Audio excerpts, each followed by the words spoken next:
গ্ৰন্থ উন্মোচন কাৰ্যসূচী এইটো এটা কাৰ্যসূচী বৰ গভীৰ কাৰ্যসূচী আমাৰ কাৰণে। আমি আজি বহুটা দিন অতি কষ্ট আৰু চেষ্টা কৰি আমাৰ স্মৃতি গ্ৰন্থ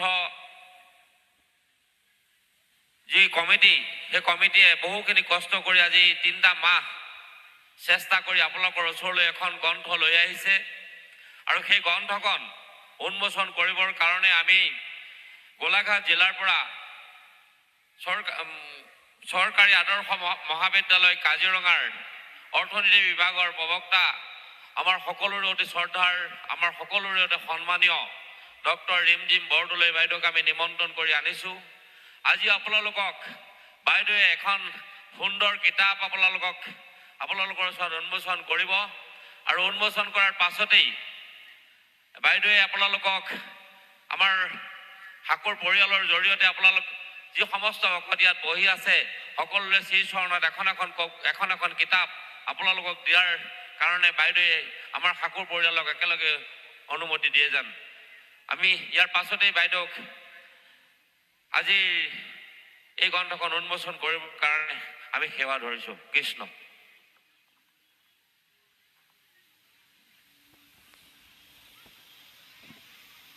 গুণী জ্ঞানী কৃতবিদ্য লোকসকল, জয় জয়তে আমি সবাৰতী শ্ৰীচৰণত আমাৰ ভক্তি ভৰা সেৱা নিবেদন কৰিছোঁ। ইতিমধ্যে কাৰ্যসূচীৰ মতে আমাৰ আছে স্মৃতিগ্ৰন্থ উন্মোচন। শ্ৰী শ্ৰী অনিৰুদ্ধদেৱ বঁটা প্ৰদান অনুষ্ঠানৰ উপলক্ষে আমি যি স্মৃতিগ্ৰন্থ ব্যৱস্থা কৰা হৈছিলে, ইতিমধ্যে এই স্মৃতিগ্ৰন্থৰ ভাগ খুব খৰতকীয়াকৈ আমি আপোনালোকৰ আগত প্ৰকাশ কৰি উলিয়াবলৈ ইতিমধ্যে আমি যত্ন কৰিছোঁ।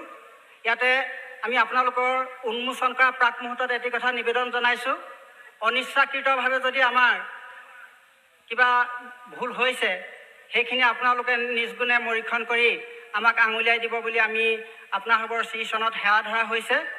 আৰু আমি এটা কথাই জনাব বিচাৰিছোঁ, এই স্মৃতিগ্ৰন্থভাগ উন্মোচন কৰিবৰ কাৰণে সুদূৰ কাজিৰঙাৰ পৰা গোলাঘাট জিলা শাখাৰ আমাৰ চৰকাৰী মহাবিদ্যালয় কাজিৰঙা মহাবিদ্যালয়ৰ পৰা আমি আমন্ত্ৰণ কৰি অনা ডক্টৰ ৰিমজিম বৰদলৈ বাইদেউক আমি আহ্বান জনাইছোঁ। আৰু সকলোৰে অতি ওচৰত আমাৰ এতিয়াই আহ্বান যে বৈ যায় জীৱন নদী ঘাট প্ৰতিঘাট সহি, জীৱন যুঁজৰ শেষ পৰিণতি উঠে কৰ্মৰাজিত ভাহি। বুৱতী নদীয়ে পাহাৰ দেখি দূৰৈত নাথাকে বহি, পাহাৰ সাৱতি লহৰ খেলি বৈ যায় হাঁহি হাঁহি। দূৰৈত জিলিকে অলেখ বালি বেলিৰ নিৰ্দাস সহি, পৃথিৱীৰ ফুলনিত মানুহ জিলিকে দেখুৱাই সৎ আৰ্হি। আজি অনিৰুদ্ধ গুৰুজনাই যি আৰ্হি আমাক দেখুৱাই থৈ গৈছে, আৰু সেই আৰ্হিৰ আধাৰতে যিজন ব্যক্তিক আমি এই বঁটাটো প্ৰদান কৰিবলৈ লোৱা হৈছে, এই যেন আমাৰ পৃথিৱীৰ ফুলনিত সদায় জিলিকি থাকক তাৰে কামনা কৰি আমি এই গ্ৰন্থভাগী শুভ উন্মোচন কৰিবলৈ আগবাঢ়িছোঁ। উন্মোচন কৰাৰ লগে লগে আমি সম্পাদনা সমিতিৰ শ্ৰদ্ধাৰ ডক্টৰ নিখিল হাজৰিকা লগতে আমাৰ সদস্যসকলক সহযোগ কৰিবৰ কাৰণে আহ্বান জনাইছোঁ, আৰু আইসকলক উৰুলি ধ্বনি দিবৰ কাৰণে আমি আহ্বান জনাইছোঁ।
আমি শ্ৰদ্ধাৰ ৰিমঝিম বৰদলৈ বাইদেউক আমি স্মৃতিগ্ৰন্থ উন্মোচনৰ উপলক্ষে আমি বক্তব্য আগবঢ়াবৰ কাৰণে সেৱা ধৰা হৈছে। ধন্যবাদ। আমি বিশেষ এটি ঘোষণা, যিসকল সাঁকো উদ্যোক্তা আমি তেখেতসকলক আমি স্মৃতিগ্ৰন্থ ইতিমধ্যে আমাৰ কাৰ্যালয়ত জমা ৰখা হৈছে। গতিকে আমি কাৰ্যালয়ৰ পৰা সংগ্ৰহ কৰি সকলো ভক্তপ্ৰাণ ৰাইজক স্মৃতিগ্ৰন্থ একপি একপিকৈ দিবৰ কাৰণে আমি সেৱা ধৰা হৈছে।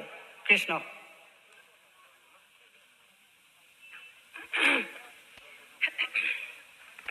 ধন্যবাদ। শ্ৰী শ্ৰী অনিৰুদ্ধ দেৱ বঁটা প্ৰদান অনুষ্ঠানৰ আজি এই মুকলি সভাৰ শ্ৰদ্ধাৰ সঞ্চালক মহোদয়, মুকলি সভাৰ উদ্বোধক বিশিষ্ট গৱেষক শ্ৰীযুত প্ৰভাত দাস ছাৰ, শ্ৰী শ্ৰী অনিৰুদ্ধ দেৱ বঁটা প্ৰদান অনুষ্ঠানৰ সভাপতি শ্ৰীযুত ৰামকৃষ্ণ পেগু, আমাৰ মাজত উপস্থিত থকা বুৰঞ্জী বিভাগৰ এডিপি কলেজ নগাঁৱৰ মুৰব্বী অধ্যাপক তথা গৱেষক ডক্টৰ মিনামুদ্দিন আহমেদ ছাৰ, আজি এই অনুষ্ঠানৰ মুখ্য আকৰ্ষণ তথা শ্ৰদ্ধাৰ বঁটাপ্ৰাপক শ্ৰী শ্ৰী ঘনশ্যাম চন্দ্ৰ দেৱগোস্বামী, আজি আমাৰ অনুষ্ঠানত উপস্থিত হোৱা সদৌ অসম মায়ামৰা সাংস্কৃতিক সমাজৰ শ্ৰীযুত ৰেৱত চন্দ্ৰ দাস আৰু সদৌ অসম মায়ামৰা সাংস্কৃতিক সমাজৰ প্ৰধান সম্পাদক হেমন্ত গোসাঁই দেৱ, ইয়াৰ লগতে আজিৰ এই অনুষ্ঠানভাগ ইমান সুন্দৰভাৱে অনুষ্ঠিত কৰাৰ ক্ষেত্ৰত যি কষ্ট শ্ৰম প্ৰদান কৰিলে সেই সকলো সাঁকোৰ সমস্ত সদস্যা কৰ্মকৰ্তাসকল, আজি এই সভাত উপস্থিত শ্ৰদ্ধাৰ আই মাতৃসকল আৰু পূজনীয় বাপসকল আৰু মোৰ অনুজসকল,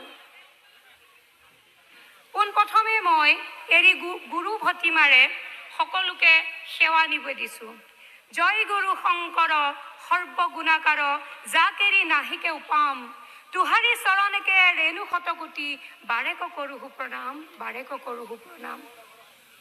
আজি এই ক্ষণত ইয়াত উপস্থিত থাকি মোৰ এনে অনুভৱ হৈছে, আজি যেন মাঘ মাহৰ সেই দিন যিদিনা অনিৰুদ্ধদেৱ আমাৰ বালিকুঞ্চি বিষ্ণু বালিকুঞ্চত আহি সত্ৰ স্থাপন কৰিছিলে, মাঘ মাহৰে এই দিনটোতে যেন, আৰু তেওঁৰ উদাৰ সাম্যবাদৰ নিদৰ্শন দেখি পাহাৰ ভৈয়াম সকলো জাতি অজনজাতি লোক ঢল ধৰি আহি উপচি পৰিছিলে তেখেতৰ সেৱা গ্ৰহণ কৰিবলৈ, তাৰ যেন ব্যতিক্ৰম আজি নহয়। আমি আজি সকলো আহি পাইছোঁ আজি এই সমন্বয়স্থলীত, একতাৰ স্থলীত, অনিৰুদ্ধ ক্ষেত্ৰত, একেই সেই উদ্দেশ্য, একেই সেই মিলনৰ ক্ষেত্ৰ, সকলো আহি আজি একত্ৰিত হৈছোঁ আৰু তেখেতক আজি এই অনুষ্ঠানৰ জৰিয়তে এপাহ সুগন্ধি ফুল তেখেতৰ শ্ৰীচৰণত অৰ্পণ কৰিছোঁ। আজি মই এই স্মৃতি গ্ৰন্থখনক এপাহ সুগন্ধি ফুলৰ লগত তুলনা কৰিছোঁ। এই সুগন্ধি ফুলপাহ আৱৰণ খুলি ইয়াৰ সুগন্ধি বিলাবৰ বাবে আৰু ইয়াৰ সুগন্ধি কিছু মোক ল'বৰ বাবে, দিয়াৰ বাবে বা ইয়াৰ যোগ্য বুলি ভবাৰ বাবে মই আজি সাঁকোৰ সকলো সদস্য কৰ্মকৰ্তাক শত কোটি প্ৰণাম জনাইছোঁ। এই অনিৰুদ্ধদেৱৰ স্মৃতিত যি আজি স্মৃতি গ্ৰন্থখন উন্মোচন কৰা হৈছে, এই স্মৃতি গ্ৰন্থখন কেৱল এক স্মৃতি গ্ৰন্থ নহয়, কিন্তু ই হৈছে ভাঙোনমুখী অসমীয়া সমাজক একত্ৰিত কৰা এক চাবিকাঠি। আৰু এই যে ফুলপাহি, এই ফুলপাহি সুশোভিত কৰিছে, চাওঁচোন আহক, উপদেষ্টা হৈ আছে শ্ৰীযুত ভৱকান্ত দত্ত, ডক্টৰ মীনেশ্বৰ দলে, শ্ৰীযুত চন্দ্ৰ হাজৰিকা, শ্ৰীযুত ৰামকৃষ্ণ পেগু, শ্ৰীযুত প্ৰদীপ ভূঞা, শ্ৰীযুত বেদকান্ত ফুকন, শ্ৰীযুত নাৰায়ণ ৰাম ভূঞা, শ্ৰীযুত মাধুৰ্য দাস। সভাপতি ডক্টৰ নিখিল হাজৰিকা, সম্পাদক শ্ৰী জয়ন্ত কোঁৱৰ, সহ সম্পাদক শ্ৰী প্ৰাণজিৎ গগৈ, শ্ৰী চন্দ্ৰ কুমাৰ দত্ত, সদস্যা ডক্টৰ নিতুল গগৈ, শ্ৰী নিজৰা গগৈ, শ্ৰী ৰঞ্জিত দত্ত, শ্ৰী মীনাৰাম বৰুৱা, শ্ৰী নবীন গগৈ, শ্ৰী উমা বৰা, শ্ৰী বিতুল লাহন। আৰু এই ফুলপাহিক অলংকৰণ কৰিছে বিক্ৰম দাস, অক্ষৰ বিনাশেৰে সুশোভিত কৰিছে ৰাজীৱ কাকতি। এয়া নহয় জানো শ্ৰী শ্ৰী অনিৰুদ্ধদেৱৰ সেই উদাৰ সাম্যবাদৰ এক জ্বলন্ত নিদৰ্শন, য'ত আছে দত্ত, দলে, হাজৰিকা, পেগু, ভূঞা, দাস, কোঁৱৰ, গগৈ, ভূঞা, বৰদলৈ সকলোৰে এক একত্ৰিত, সকলোৰে এক মিলনৰ নিদৰ্শন, য'ত কৈ গৈছিলে শ্ৰী শ্ৰী অনিৰুদ্ধদেৱে যে আমি এক হয়, আমি ভূঞা, বৈষ্ণৱ, কোচ, কলিতা সকলোৱে একেলগে আমি আগবাঢ়িব লাগিব। আৰু তাৰে এক জ্বলন্ত নিৰ্দেশন এই স্মৃতি গ্ৰন্থখনে দাঙি ধৰিছে আজি। এই স্মৃতি গ্ৰন্থখন হ'ব পাৰে ৰাজনৈতিক স্বাৰ্থ, ব্যক্তিকেন্দ্ৰিক স্বাৰ্থ, সামাজিক স্বাৰ্থত আমাক বহুত দুষ্ট প্ৰকৃতিৰ ব্যক্তিসকলে আমাক বিভেদ কৰিবলৈ সৃষ্টি কৰিছে, কিন্তু আমাৰ ঘাই শিপাডাল কিন্তু এতিয়াও শক্তিশালী হৈ আছে। কাৰণ জগত গুৰু শ্ৰীমন্ত শংকৰদেৱে সনাতন ধৰ্মৰ সাৰ বুজি মনুষ্যত্ববাদ, অহিংসা, অস্পৃশ্যতা নিবাৰণৰ যি শক্তিশালী যি বাক জৰীডাল আমাক দি থৈ গৈছিলে, সেই একেই বাক জৰীডাল কিন্তু অনিৰুদ্ধদেৱেও লৈ গৈছিলে, যাৰ কাৰণে আহোম ৰাজত্বকাল লৰি গৈছিলে। তেখেতৰ সেই একেলগে আগবাঢ়ি যোৱাই ধৰ্ম, আৰু সেই ধৰ্ম ইয়াত প্ৰতিফলিত হৈছে। ই যেন এক দাপোন হৈ পৰিছে। এই দাপোনত প্ৰতিফলিত হৈছে শ্ৰী শ্ৰী অনিৰুদ্ধদেৱৰ উজ্জ্বল নিদৰ্শন। এই স্মৃতি গ্ৰন্থখন সম্পূৰ্ণ 198 পাহেৰে সমষ্টিত। যিহেতু মই ইয়াক এপাহি সুগন্ধি ফুলেৰে তুলনা কৰিছোঁ, আৰু সেই ফুলৰে উপমা লৈ মই কৈছোঁ যে 198 পাহিৰে সমষ্টিত সুসজ্জিত এপাহ সুগন্ধি ফুল। আৰু এই 198 পাহিক অলংকৰণ কৰোঁতে নিজৰ শ্ৰম, জ্ঞান যি সংক্ষিপ্ত আকাৰত আমাৰ আগত প্ৰকাশ কৰিছিল, সেইসকল পুৰোধা ব্যক্তিসকল হৈছে doctor Dambarudhar Nath, doctor Minamuddin Ahmed, Bhabakanta Dutta, doctor Mrinal Kumar Barua, Chandra Hazarika, Prabhat Chandra Das, Rudra Gogoi, doctor Haren Saikia, প্ৰায় 60-70 জন ব্যক্তি। মই ক্ষমা বিচাৰিছোঁ, কাৰণ সকলোৰে নাম যদি মই পঢ়ি যাওঁ সময়ো যথেষ্ট হ'ব, কাৰণ আপোনালোক সকলোৱে এই স্মৃতি গ্ৰন্থখন হাতে হাতে পাইছে। গতিকে মই ক্ষমা বিচাৰিছোঁ, আৰু সেই সকলো ব্যক্তিক, সকলো প্ৰায় 60-70 গৰাকীমান পুৰুধা ব্যক্তিক মই এই মঞ্চৰ পৰাই শতকোটি প্ৰণাম আৰু ধন্যবাদ জ্ঞাপন কৰিছোঁ। আপোনালোকৰ যি জ্ঞান অধ্যয়নৰ চৰ্চাৰে শ্ৰী শ্ৰী অনিৰুদ্ধদেৱক নামঘৰ আৰু মণিকূটৰ 4 দুৱাৰৰ ভিতৰত আবদ্ধ নাৰাখি তেখেতক আজি সমগ্ৰ অসমৰ আগত সুশোভিত হ'বলৈ, সুগন্ধি বিলাবলৈ আজি এই স্মৃতি গ্ৰন্থখনত তেওঁলোকৰ অৱদান দিলে। তেওঁলোকৰ এই পাহিসমূহ যদি নথকা হ'লে ফুলপাহ কিন্তু সুন্দৰ হৈ নপৰিলে হয়।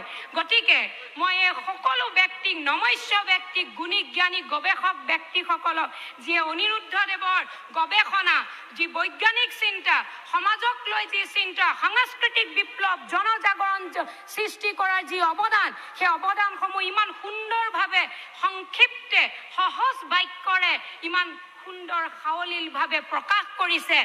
ই কিন্তু অকল স্মৃতি গ্ৰন্থ হৈ থাকিলে কিন্তু অসমীয়া সমাজৰ বাবে এক দুখজনক কথা হ'ব বুলি মই ভাবোঁ। এই স্মৃতি গ্ৰন্থখন আজিৰ তাৰিখত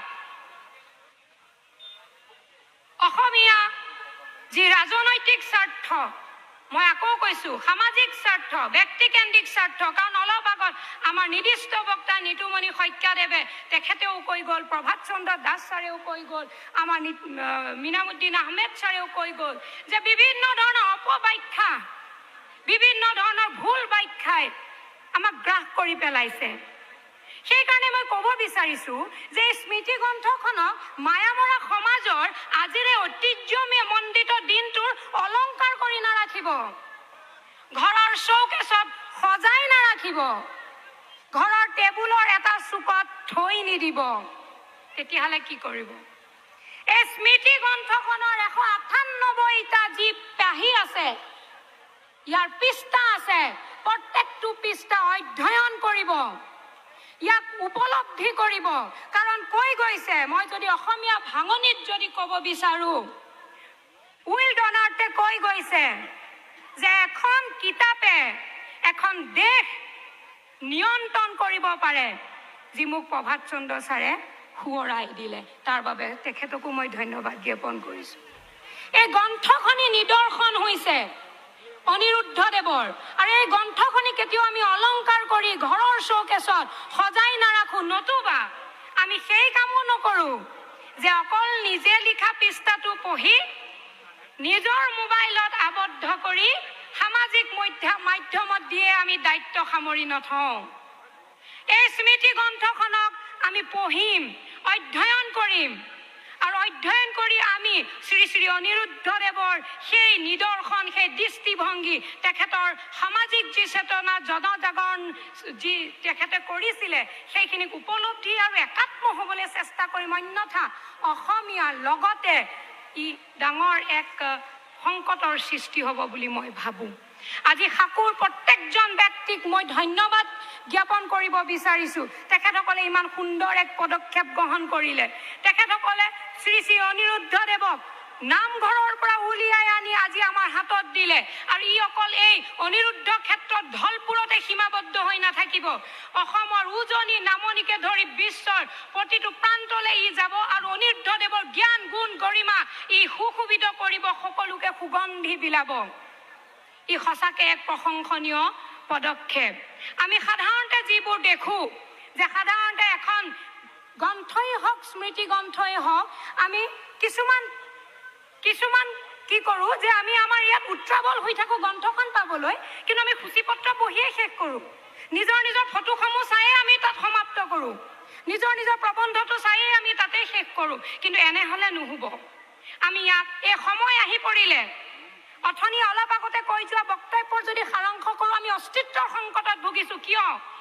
কাৰণ আমি অধ্যয়ন নকৰোঁ। প্ৰত্যেকখন ধৰ্মপুথিত এটা কথা কৈ গৈছে যে পঢ়ক, সেয়া লাগিলে কীৰ্তনেই হওক, সেয়া লাগিলে ভাগৱতেই হওক, সেয়া লাগিলে পুৰাণেই হওক, সেয়া লাগিলে বাইবেলেই হওক, সব ধৰ্মগুণ গ্ৰন্থ এটাই কথা আছে যে আপুনি অধ্যয়ন কৰক, আপুনি পঢ়ক। কিয় কৈ গৈছে? কাৰণ অধ্যয়ন কৰা ব্যক্তিগৰাকীৰ দৃষ্টিভংগীৰেহে কথাবোৰ ব্যাখ্যা কৰে। আজি মই পঢ়িলোঁ, মই যিটো বুজিলোঁ মই ব্যাখ্যা কৰিলোঁ, মোৰ ব্যাখ্যা ভুলো হ'ব পাৰে। কিন্তু আপুনি যদি নপঢ়ি মোৰ বাক্যখিনিকে মানি আগবাঢ়ি গুচি গ'ল, নিজৰ বিবেক বিবেচনাত যদি আপুনি ব্যৱহাৰ নকৰিলে, তেতিয়াহ'লে সেই ভুল ব্যাখ্যাই অপব্যাখ্যা হ'ব, আৰু সেইটোৱে হৈ আছে। ভাগৱতৰ ভুল ব্যাখ্যা হৈ আছে, শংকৰদেৱৰ বৈজ্ঞানিক চিন্তাধাৰাৰ ভুল ব্যাখ্যা হৈ আছে, তেখেতৰ অৰ্থনৈতিক চিন্তাধাৰাৰ ভুল ব্যাখ্যা হৈ আছে। নহ'লেনো এটা নামঘৰত 4 বেলা প্ৰাৰ্থনা হয়নে? নহ'লেনো এটা নামঘৰত দুবাৰকে শৰাই ভাঙেনে? ক'ত গ'ল সেই একেলগে নামঘৰত বহি বাৰ্মিন, কোচ, কলিতা সকলো একেলগে বহি যে প্ৰসাদ গ্ৰহণ কৰিছিলোঁ, ক'ত গ'ল? শংকৰদেৱে যি খাদ্য সংস্কৃতিৰ কথা কৈ গ'ল, কিন্তু হেৰাই গ'ল সেইবোৰ, আজিও হেৰাই যাব। আজি অনুষ্ঠানটো হোৱাৰ পিছত হেৰাই যাব সকলোবোৰ। আমি কোৱা কথাবিলাকো পাহৰণি গৰ্ভত গুচি যাব, থাকি যাব এই স্মৃতি গ্ৰন্থখন। আৰু এই স্মৃতি গ্ৰন্থখন যেতিয়ালৈকে আমাৰ হাতত থাকিব, এখন আমি বুকুত সাৱটি ৰাখিব লাগিব। এইখনক আমি আমাৰ ভাঙোনমুখী অসমীয়াৰ যি মই কৈছোঁ একত্ৰিতকৰণৰ চাবিকাঠি, ইয়াক অসমীয়া সমাজক একত্ৰিত কৰি সুদৃঢ় কৰাৰ এক মূল মন্ত্ৰ হিচাপে আমি ইয়াক লৈ যাব লাগিব। অন্যথা আমাৰ কিন্তু বিপদ আছে, আমাৰ অস্তিত্বৰ প্ৰশ্ন উঠিব পাৰে। শেষত বহুখিনি কথাই নকওঁ, সময়ো চাগে মোৰ 20 মিনিট ধাৰি থৈছিলে, পাৰ হৈছে। শেষত মই এষাৰ কথাই ক'ম, ধন্য মোৰ জীৱনো হৈছে। এই সকলো ভকত য'ত থাকে ত'ত ঈশ্বৰ আছে।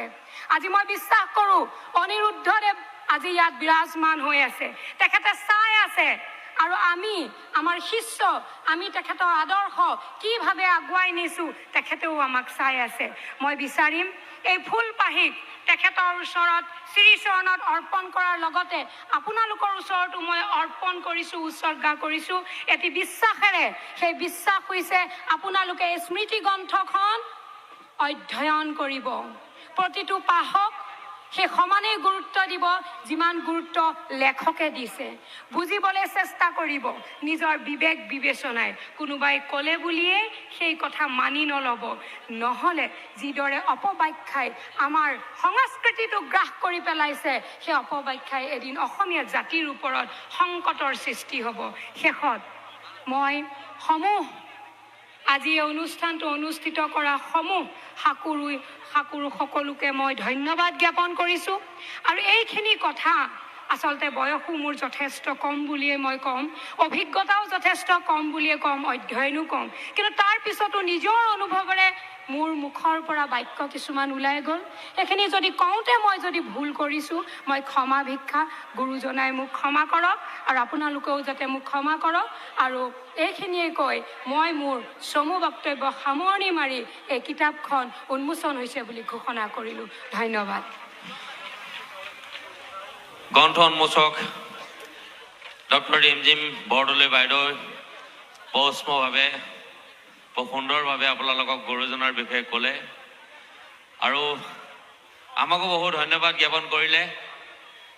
বাইদেউৰ সুস্বাস্থ্য কামনা কৰিছোঁ, বাইদেউ দীৰ্ঘায়ু হওক। আৰু ইয়াৰ পাছতেই আমাৰ শেষৰ অনুষ্ঠান